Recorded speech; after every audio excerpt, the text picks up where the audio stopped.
Welcome to another episode of Home Sweet Home. My name is Rod McCall. And I'm Scott Nichols. I think you and I have a lot of similarities in the music that we like to listen to, but who are some artists or groups that you like to listen to? So the most recent concert I went to was Eric Clapton. That was awesome. Okay. I like a lot of 80s bands. Okay. I do try to listen to some of the newer stuff because I teach high school. But yeah, definitely 70s and 80s is where I'm at. Okay. Yeah, me too. I am a huge fan of Journey. Okay. There's a cover band called Infinite Journey here in the DFW area that I've seen like 5 times. Wow. I've seen an Eagles cover band. I do like music from the 80s. I've definitely seen a lot of cover bands. I have too. Really good. I can afford those. But I like, Sherry says I'm stuck in the 80s. And I'm going, okay, yeah, we had a lot of good music. Not only do we have Journey, but we had Aerosmith, we had Rush, we had Asia, we had Yes, you had Boston, you had Kansas, and Toto, just to name a few of some of my more favorites. But you also had music that I kind of like, more modern. I like some of the Backstreet Boys songs. I like NSYNC. I like a little Justin Timberlake. Yeah. My guilty pleasure is Meghan Trainor. That that has become a inside joke. But I love listening to music. Yeah. And I always played it in the classroom, and the kids would always go, "Well, McCall, what's your playlist? What are you streaming on?" And I go, "Well, this is actually just my personal playlist." Right. And because it was so eclectic, because I love country western music. And now I will admit my country western music taste goes more to the 90s. 80s, 90s, early 2000s, George Strait, Garth Brooks, Alabama, old Kenny Rogers in there, some of the Mandrell sisters. I like Rascal Flatts, which I think is a little bit later, but yes, I love them. Alan Jackson. As we get into 2010, 2020, way less so, though I do like Lainey Wilson. She's a country western artist. But I love music. Anything that makes me tap my toes, snap my fingers, and feel like I want to cut a rug. Yeah, I play music at home when I'm doing housework, trying to do something to motivate. I play music in my garage if I'm doing something. Mm-hmm. I play music all the time when I'm driving. I know you like to listen to audiobooks. Yeah. I play music. I want to jam out. Okay.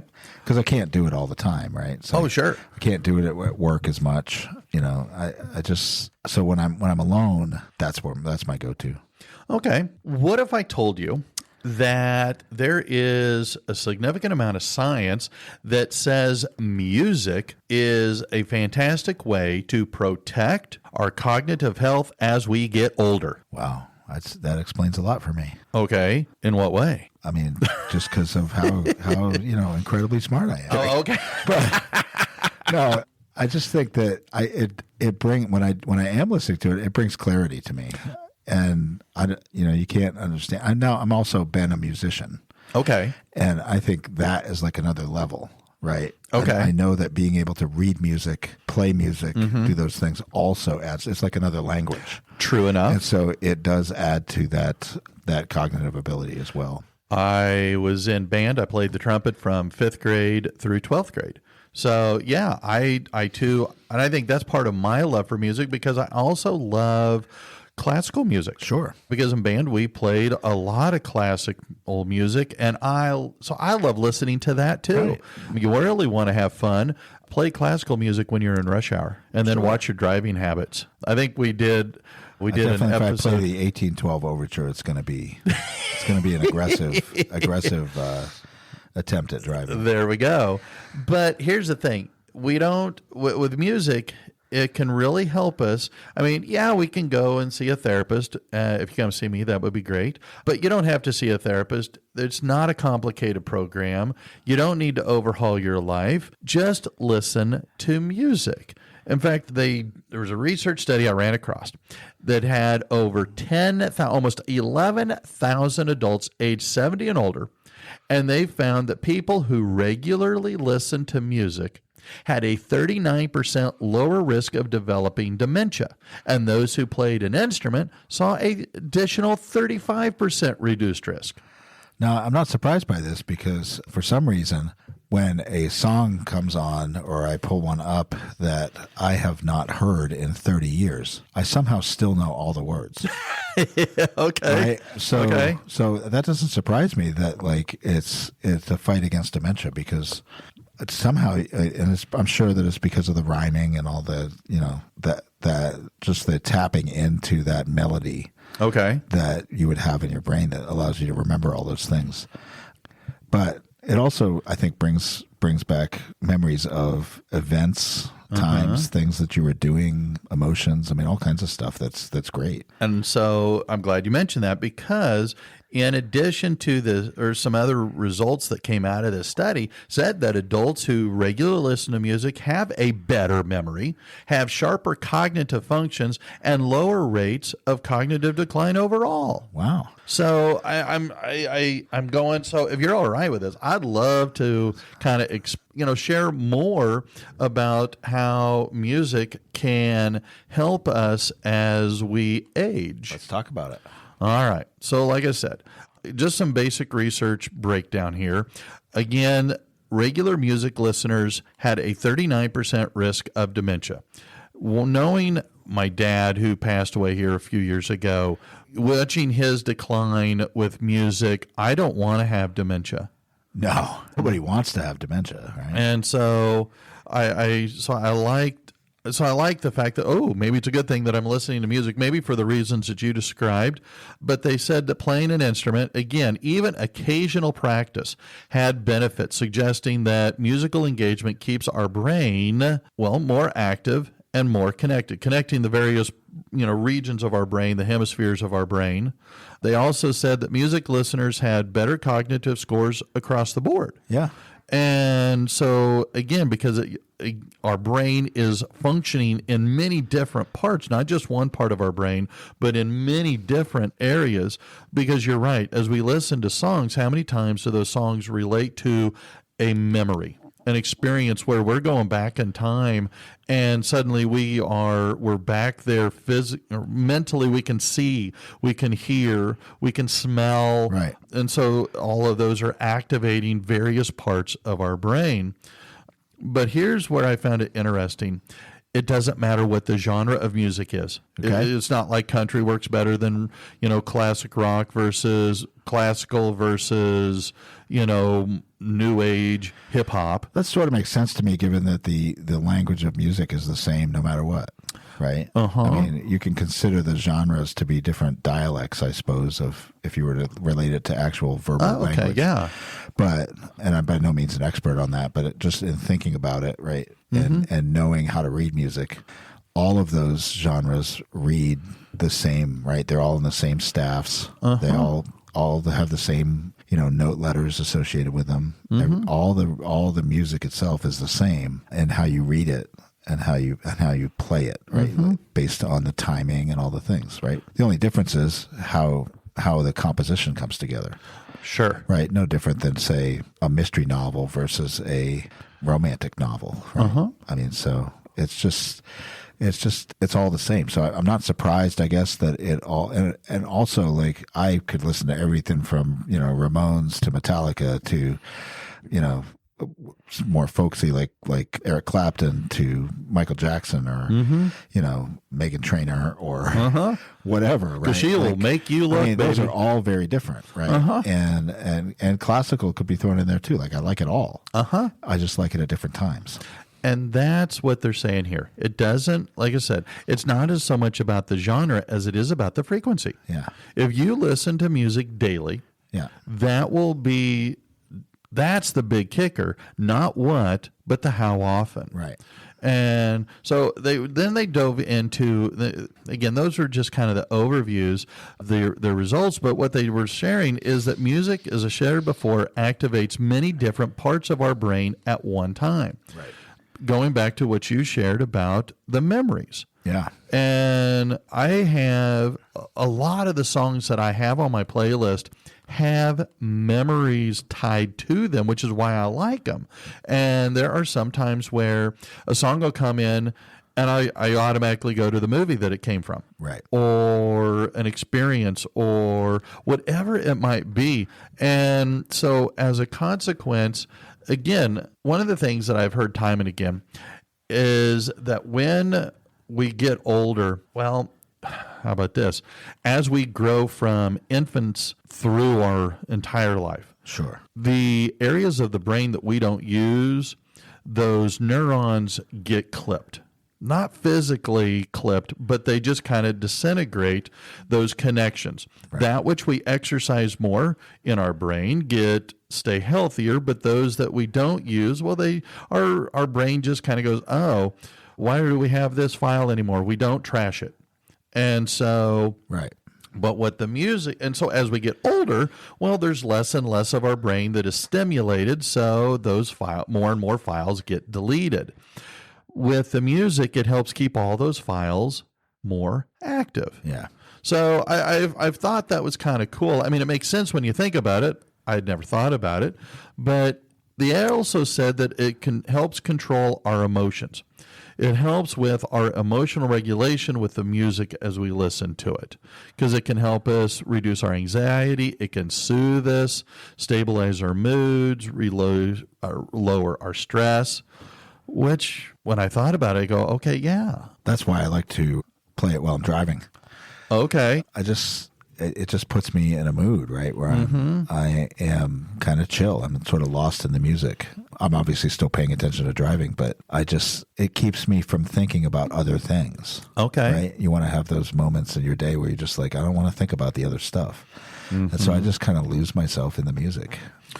And as we're doing this, again, that's keeping active all these files in our brain so that our brain doesn't go through those periodic, like we do with all of our stuff. Right. I mean, how often do we go through our phone and we get rid of stuff we don't have? Or we go through our computer and we delete files that we don't need anymore? Yeah. And our brain's doing the same thing, which sadly, by the time we get to, add 20 years to your life, well, we want to still be cognitively alert and functioning. And so to avoid the pitfalls, listen to tunes. Part of that, too, is they talked about our music stimulates our neuroplasticity within our brain, which actually can encourage new pathways, new growth in our brain, which, again, all helps us when we get older. I'm a long way from being older. I mean, you're older than you were. Well, older We than all are.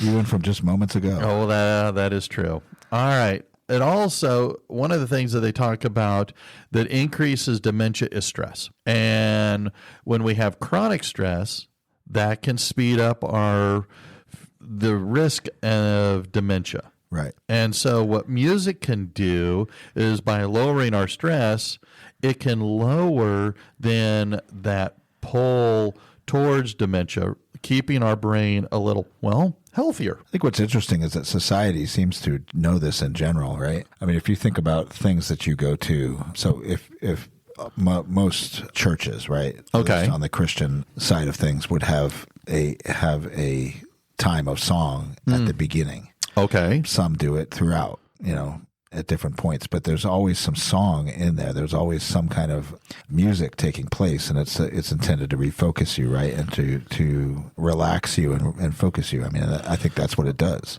Okay. Just when I've experienced it. Restaurants, right? Oftentimes they'll have, we have live music on Fridays and Saturdays. Yeah. Which is always great, right? Because it actually, you sit down, you hear it, you socialize with people, you stay there for a long time and buy their whatever's on the menu over and over, right? And that's why they have them there. Sure. And then, but it relaxes you. It puts you in that kind of environment and probably de-stresses you. I think that, you go to a wedding, which maybe I'm thinking of because I have one coming up in the summer, but you go to the wedding and there's music, right, that focuses you in.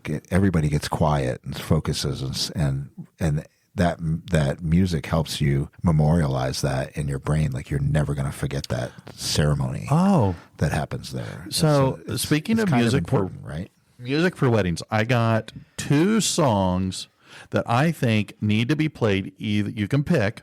I gave Sherry the option that when they walk in or they walk out. All right. The Imperial March. The Imperial March when the wife was walking in. I knew that was going to happen. And Sherry nixed that entirely.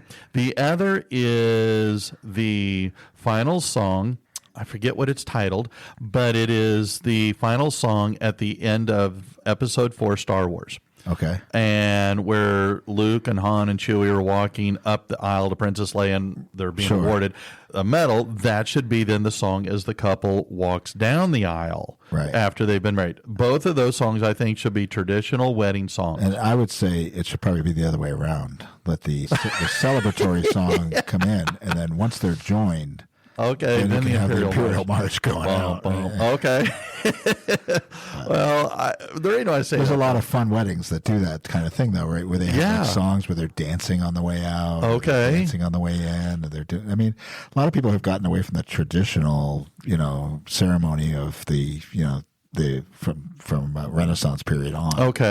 And gotten to do some more modern fun stuff, and I think that's great, right? Well, it's a celebration. And here's the thing, again, I'll stick with the weddings. There are certain wedding songs like the Chicken Dance or Louie Louie, a few different songs. And why? Because everybody joins in, everybody's singing. You mentioned church, going to the Catholic churches, we always sing an entrance hymn and we sing different hymns through the service and then a closing hymn. But we're all singing together, and what they're sharing and what the study indicated or shared was that by doing so, singing these songs together, whether spontaneously or organized, doesn't matter. But by singing, it addresses some of the loneliness we might feel to help us feel more connected, more together, which, believe it or not, as we get older, our circle of friends begins to decrease. Right. And the older we get, I know my mom, God bless her, she's 86 years old. She's at home on the family farm all by herself now that my dad is gone. And she's got some friends. She's got some church friends. She's got some neighbors. She's got my cousins that live nearby. But she's commented multiple times how the people that when they first moved there compared to now, so many of them have passed away. Right. Well, that's sadly an issue as we get older. Our circle of friends decrease. And so with our loneliness comes an increase of dementia because we're not engaging as much. So the singing helps counter some of that, which I thought was really cool. See, and I find this to be an excuse to go get some concert tickets. Okay. So that's probably what I'm going to do after we get through the episode. But okay. Well, if you want to buy me some tickets, I'm all in. I mean, I think it's great, right? Like I a couple of years ago before we went to the Eric Clapton concert. I mean, my wife heard it on Sirius XM, which we have because we love music. Yeah. And she was like, we should go to that. And, here it is in California. Ooh, and I'm in Texas. And so, in years past, I would never consider flying somewhere to go to a concert. Okay, yeah. But he wasn't coming anywhere near here. These people are all old. So it's not like it might be the last chance. Well, yeah, because they're a good 20 years older than we are now. I have missed seeing almost everybody else. Oh, yeah. So I wanted to go see this one because he's like the best guitarist in the world. Sure. And so to go see that, go to the Hollywood Bowl, go to the Hollywood Boulevard, and of course Disney, because if I'm anywhere near it, I can't. Well, of course. And to go do that, but that's an experience, right? And that exact thing. You sit there in the Hollywood Bowl when I was there. And everybody next to us singing the songs, camaraderie among the people. I met people from different parts of the world. Okay. Who were sitting around me. And I just thought that it was a great experience. Was there any negatives there? Was there any negativity? Was there any sadness? Or was it predominantly joy and happiness? Everybody was happy. I mean, were we disappointed he didn't play Layla? Sure, right? But if you followed any of this, you knew he wasn't going to, because the set is the set, right? Right. So, everybody can chant it, Layla, and hope that he's going to do it. Sure. But they haven't practiced it, so they're not going to do it. But it was just a great time together. Everybody was positive. There was never any issues. Nobody was fighting. There wasn't anybody kicked out. It was just very chill, right? And nice. And that's what I was going towards, because one of the other things they discovered is that when we're singing in, not just by ourselves, I sing by myself, and I sing a lot better by myself. I also tend to sing the words more correctly than the artist does when I'm singing by myself. Right. But I don't think that's true, but but when we are with other people and we're singing, whether at a concert or at church or at the restaurant on Friday night live music night, doesn't really matter. We're all singing together. We're happy. And it's that happiness that is a key factor in keeping our brain healthy, helping keeping our brain active, and helping keep dementia from having as strong a hold. Which is interesting, because I mentioned how some of these musicians are really old, right? I mean, Eric Clapton, I think he's 80 now. Okay. Aerosmith getting up there. Oh, yeah. You got, Rolling Stones definitely up there. Oh, yeah. Well, and all these people are still out there playing and singing and doing stuff, and it's like, they don't seem to have dementia. No. Well, and that's the thing, is that it's the dopamine. I mean, I was surprised by the fact that Eric Clapton could play the guitar in what seemed to me to be the same way he played it 30 years ago. Which I thought was phenomenal. Well, and if you factor in that they became popular 50 plus years ago. Right. But that's the point, is that happiness releases the dopamine, which influences the chemical pathways in our brain, which helps keep them motivated, keeps our attention going, so that way we can, stay alive more confidently, more healthily. But we talked about earlier, I mean, do you think that actually playing an instrument might even have a better effect? Well, that's what this study said, is that listening to music was a 39% had a 39% decrease in people who got dementia. If you played an instrument, there was an added 35% bonus of keeping dementia away. Okay, but do you think that it's realistic that me in my 50s I already know how to play some instruments. I just don't own them. But say I wanted to learn piano. Okay. Do you think that would have a benefit to me now? And I mean, I don't even know if I could do it. I don't either. I don't know. I don't know if my fingers can move so individually, which is why I don't play guitar either. Okay. But I also know that everybody who learns to play guitar has that same struggle. So I don't know that it matters what age you are when you learn how to play an instrument. I don't think so. And I think according to the study, they didn't say that you had to have been playing it your entire life. Right. What they're saying is that by doing so, that's this daily routine.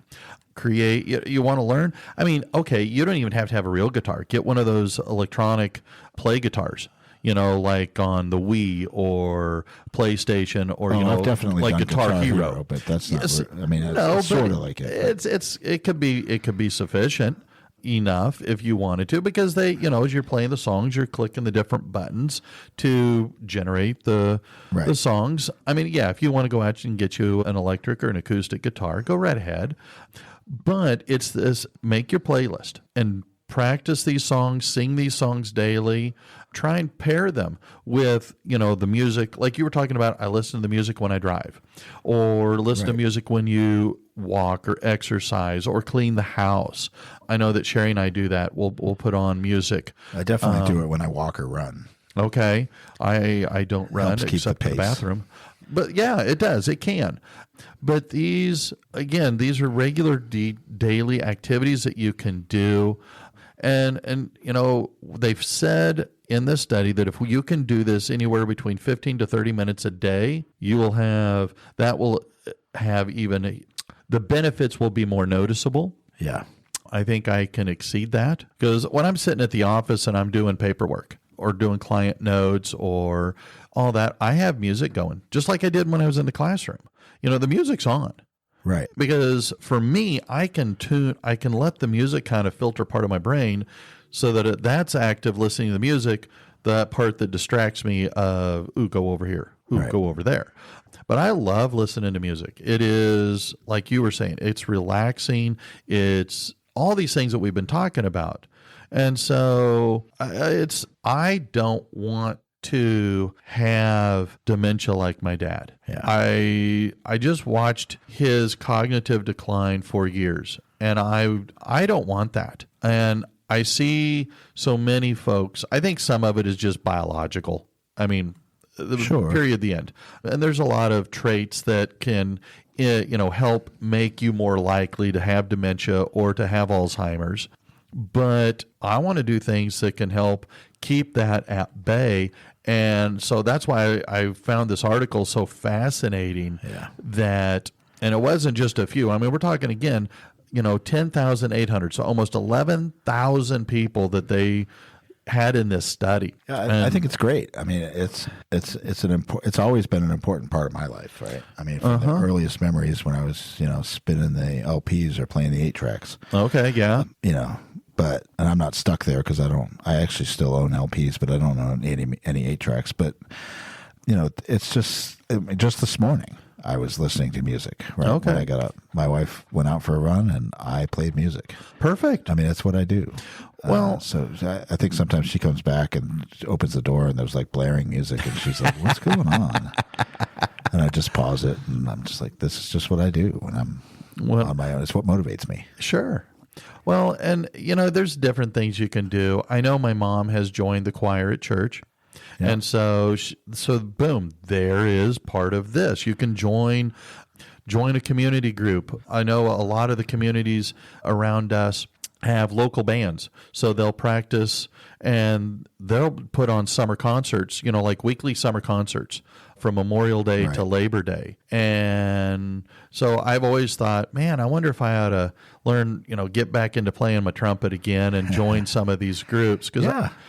But even then, just small practice. You were talking about, can I start now? Yeah. I think you just like play your trumpet at home. Oh, yeah. Just like, and while instead of watching TV, just like get out and play the trumpet, right? Okay. I think everybody at home will love it. Oh, I think they would love it. The dogs would howl. I think it's great. Then I'm confident Sherry would be down for that. Well, odds are Maybe we can start with the Imperial March. Oh, this is awesome. I love music. I think this is a great thing, and we can just keep listening.